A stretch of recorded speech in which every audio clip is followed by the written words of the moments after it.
Good evening. Welcome to Indian Polity class.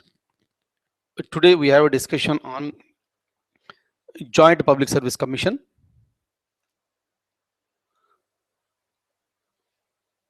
We have already seen UPSC and State Public Service Commission. Similar to that, the Constitution also provided a mechanism wherein the Parliament of India can create a Joint Public Service Commission.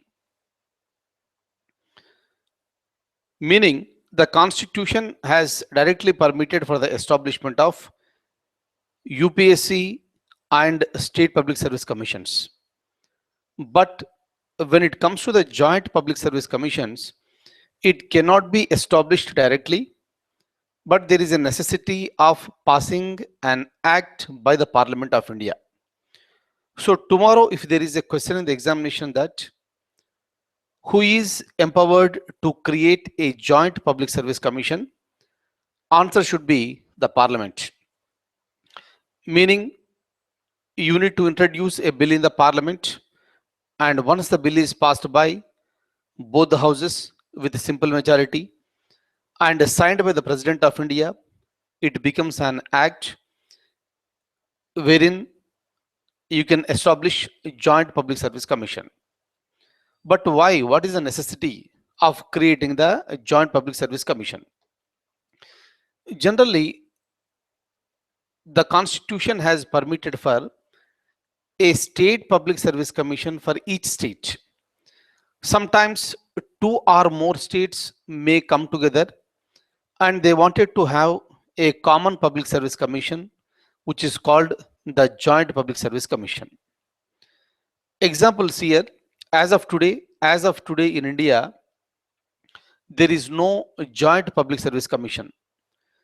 We have 29 states and each state has got its own State Public Service Commission. But the Constitution has permitted for the creation of the Jpsc.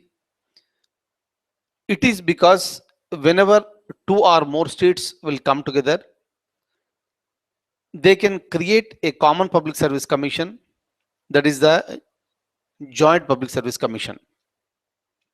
But why?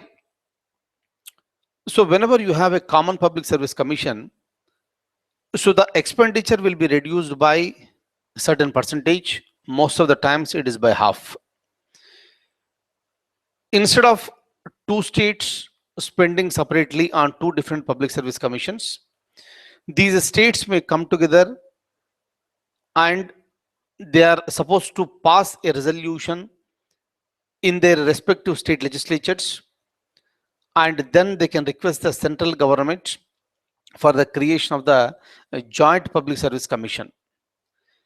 Accordingly, the central government will take the measures and a bill will be introduced in the Parliament, maybe in the Lok Sabha, maybe in the Rajya Sabha. And once the bill is passed by both the houses of the Parliament with a simple majority, then the President will sign. That is considered to be the creation of the Joint Public Service Commission. But why? The only thing is that they can reduce the expenditure to some extent. But how long they will continue? How long a Joint Public Service Commission will continue? The Joint Public Service Commission will continue as long as the two states want to continue the Joint Public Service Commission. But how do you abolish this? Whatever the procedure we are following for the establishment of the Joint Public Service Commission, the same procedure is also applicable for the abolition of the Joint Public Service Commission. Meaning, again, both the states must come together. They have to talk to each other. And in each state legislature, they have to pass a resolution and request the central government that there is no requirement for the Joint Public Service Commission. Please abolish the Jpsc. Accordingly, the central government will introduce the bill in the Parliament, and once the bill is passed by the Parliament, that is considered to be the abolition of the Joint Public Service Commission. Meaning, A JPSC will be created and abolished by the Parliament by an act. Simple. Yesterday I spoke to you regarding the State Public Service Commission. Joint Public Service Commission will also work for the states, but not single state, but minimum two states. It may be two, three, or more than that, but minimum states must be two. The same Joint Public Service Commission will try to perform the work that is conducting the examinations for two or more different states. Kindly remember, if it is only one state, then it is called State Public Service Commission. If minimum two states are coming into picture, it is called Joint Public Service Commission. So rest of the points are same, but the only thing is that yesterday whatever I spoke to you regarding the State Public Service Commission, where I have used the word governor so many times. While talking about the UPSC, I used the word the president. While talking about the SPSC, I used the word the governor. But because the JPSC is created by the act of the parliament, everything will be done and taken care by the president. Hence, there are some variations with respect to SPSC and JPSC. Rest of the things are same. Functions are same. Let me open the document and show it to you.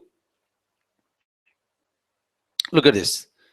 The Joint Public Service Commission is created by an act of the Parliament.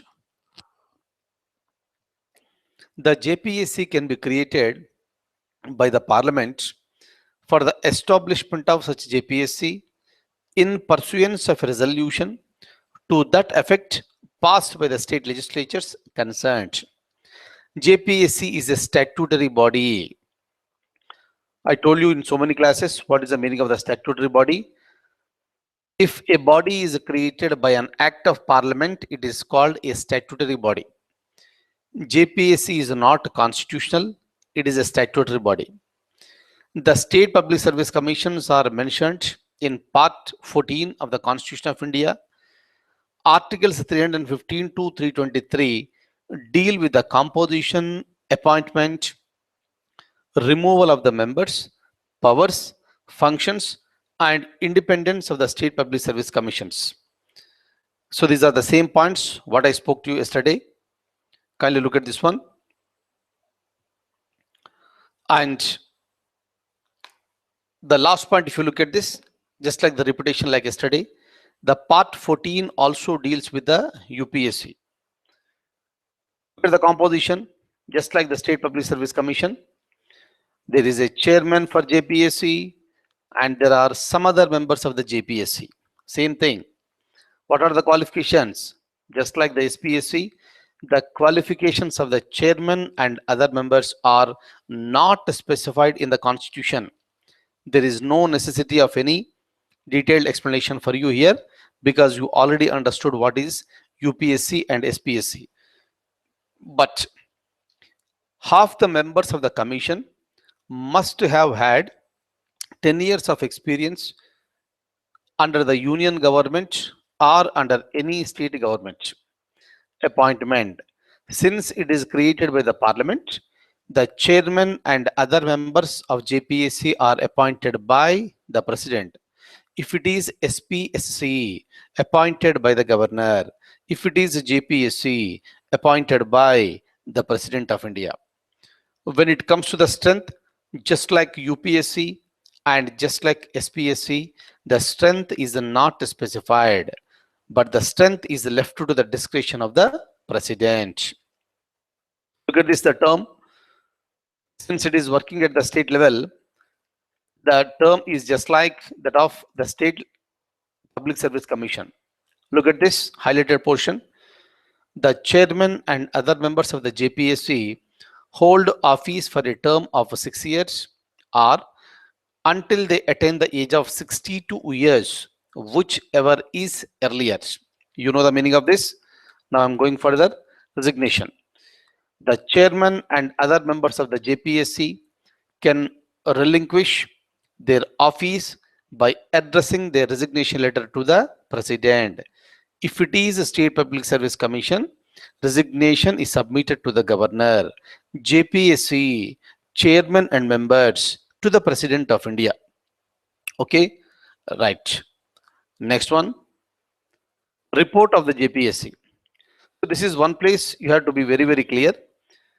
Though the JPSC chairman and members are appointed by the president of India, though they are submitting the resignation to the president of India, when it comes to the report, JPSC will submit the annual report to the governor of the concerned state. Because it is a state level subject, because that should be discussed on the state legislature, the constitution is permitting that JPSC will submit the annual report to the governor and not to the president. So these are the points you have to be very, very clear for the examination. All right. Now, again, I'm opening the document. Have a look at this. The JPSC submits the annual report to the governor of the concerned state. Please note, I have mentioned here very clearly, the report of the JPSC is not submitted to the president. The governor places the report of the JPSC before the concerned state legislature. The report of the JPSC is discussed in the state legislature. All the points you can understand very clearly. Conditions. The conditions of service of the chairman and members of the JPSC are determined by the president. They cannot be altered to their disadvantage after the appointment. All the points are known points only. Look at this removal. The chairman and members of the JPSC are removed by the president, appointed by the president, removed by the president. The president can remove the chairman or any other member of JPSC if same points, just like repetition. Have a look at this. The chairman or member is adjusted as an insolvent, or the chairman or member engages during the term of office in any paid employment outside the duties of office. No explanation is required for you because you know all the points. Next one. The chairman or member, in the opinion of the president, is unfit to continue in the office by the reason of infirmity of mind or body. Next one. Removal on the grounds of the misbehavior. Same points, I'm just repeating it. No explanation is required. The president can also remove the chairman or a member of SPSC. It is not SPSC. I should change this to JPSC, of a Joint Public Service Commission for misbehavior. In case of misbehavior, the president has to refer the matter to the Supreme Court for an inquiry. If the Supreme Court upholds the cause of removal and advises to the president, then the president can remove the chairman or member of the SPSC, and whatever the advice that is given by the apex court is binding on the president. But during the course of the inquiry, the president can suspend the chairman or member pending the receipt of the report of the Supreme Court. Now, the chairman of SPSC after the retirement. Yesterday, I told you very clearly regarding the State Public Service Commission. Same things are repeated here. The chairman of SPSC, so here I should make it JPSC here. The chairman of the JPSC after retirement cannot be appointed as the chairman of the same JPSC. But the chairman of the JPSC after the retirement can be appointed as the chairman of UPSC, or as a member of the UPSC, or the chairman of other SPSC, or the chairman of the Joint Public Service Commission, or the chairman of the, I should write, other Joint Public Service Commission. And when it comes to the member of the JPSC, Every time it is presented as SPSC, I'm just changing it. A member of the JPSC cannot be, after the retirement, cannot be appointed as the member of the same JPSC, but a member of the JPSP can be appointed as the chairman of the same, again I should say, so I need to make so many changes here, the chairman of the same JPSC, or the chairman of other SPSC, or the chairman of the other Joint Public Service Commission, or the chairman of other UPSC. I should not say other UPSC, or the chairman of the UPSC. One second, yeah. Or a member of other SPSC, or a member of other Joint Public Service Commission, or a member of the UPSC. So just to go through this document again. So when it comes to the functions are just similar. It will conduct the examinations for the appointment to the services of the state. It is consulted on various matters related to all matters relating to the methods of recruitment to the civil services at the state level, and also the principles to be followed in making appointments to the civil services and posts, and in making promotions and transfers from one service to the others. And the recommendations of JPSC are advisory in nature. The recommendations of JPSC are not binding in nature. Okay, so this is with relation to the JPSC. Right, of course, I have spent very little time on the JPSC because there is no necessity for the detailed explanation, because I already explained you UPSC and SPSC very clearly.